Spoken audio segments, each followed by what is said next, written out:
Hello friends! Welcome again to another video. So this time I created my page on the side and I wanted to share with you here how I've put my page together in this craft and journal series. So this is part 6 in case you're curious to see the other ones that I've done previously. And this one is all about decision making. I have a very hard time making decisions, so in case that's you too, maybe you'll enjoy this page. I filled it with decors and pictures and quotes, anything that really would speak to me and remind me of simple ways I can make decisions. I call it my decisions toolkit for more simplicity and ease. And this is where I weigh up my pros and cons. My pros, I list some wins or perks. How does this improve something in my life? How does it move me forward in some way? Does it benefit in a certain area? When could I start seeing real proof of it? And for cons, I've written what would be a deal breaker? What would make me regret this decision? What would be the cost or energy drop? What negative triggers? What tiny clues or red flags? And I've also included a quote that says, "Life has a way of arranging things for my good, favoring me and surprising me in wonderful ways when I'm open and willing to step into my choice and make a decision." And I wrote here, "I come back to my decision-making kit often so that I don't linger too long in indecisiveness, giving more time for doubts and frets to set in." That's really the reason why I've created myself this kit. And I've called it a toolkit because it's fun and playful. So I've included a little trunk as my toolkit. And this is really my go-to when I make decisions. I've listed 10 different things that I enjoy, that I find really useful and helpful in making decisions. And then I've cut them out and I've even numbered each one, depending on the ones that I use first or most often. So that's starting with number 1. And I'm going to just place them here so you can see them. And maybe I'll go through each one and I'll give you a little example of how I do it or how I use it as I make my decisions. So for this first one, I've written personal values, a card listing my core values to help align decisions with what's important to me. So this is what I wrote in this little card here and added it to my page. It's my core values to hold on to. This is for this year. I choose what protects my serenity. This is my word for the year. What honors my rhythm and serves joy. Does this honor and respect my boundaries, my energy, and my family? Does it align with me and my dreams and my growth?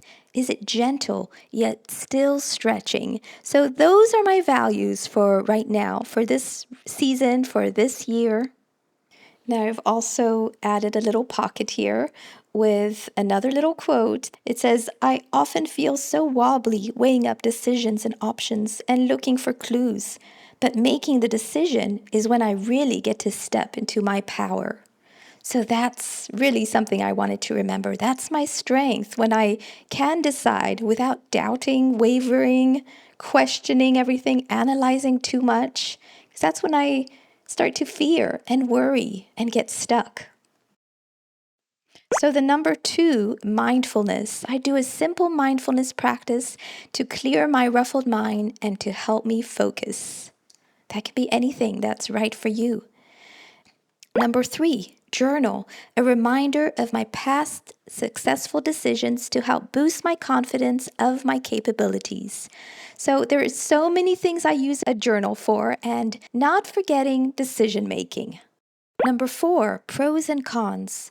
A point form list on 2 columns as a way to weigh the positives and negatives of my options. So that's why I've listed them here.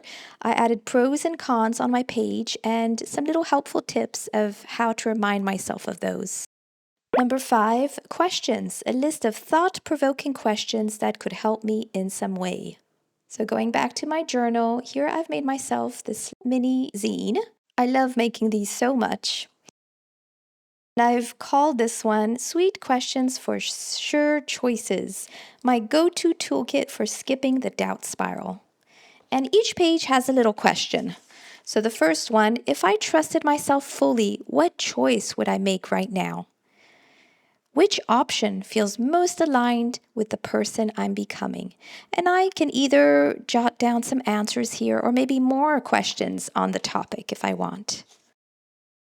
Another one, what would my future self thank me for choosing? Which choice feels lighter, more freeing, or more peaceful in my body? If no option were right or wrong, which would I most enjoy exploring? If fear and doubt stepped aside, where would my heart wander? What's one tiny step I could take toward one of these options today? So these are some real key questions to help me make a decision.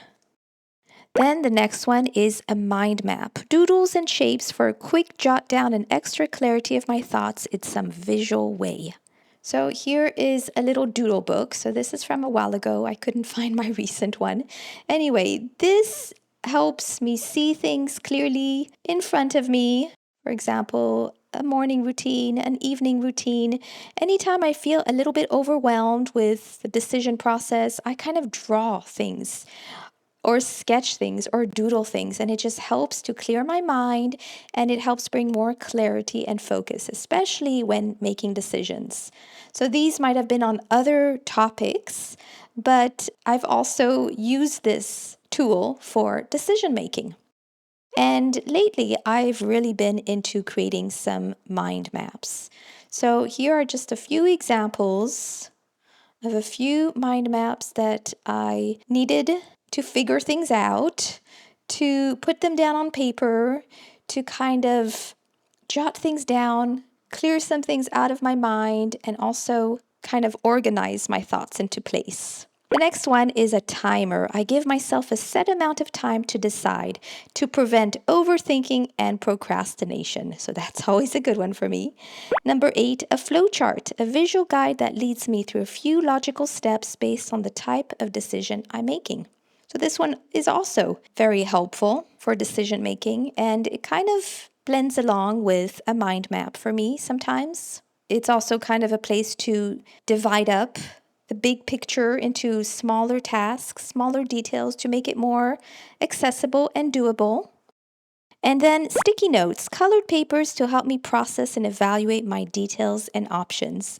So I love using different colored Post-its or sticky pads, and I write different things related to different areas of my life on different colors, and I might post it on my wall or in my cupboard, and it just helps to visualize things in a clearer way, in a clearer pattern. That's how I need to see things. I'm a very visual learner, so that also helps me with my decision making.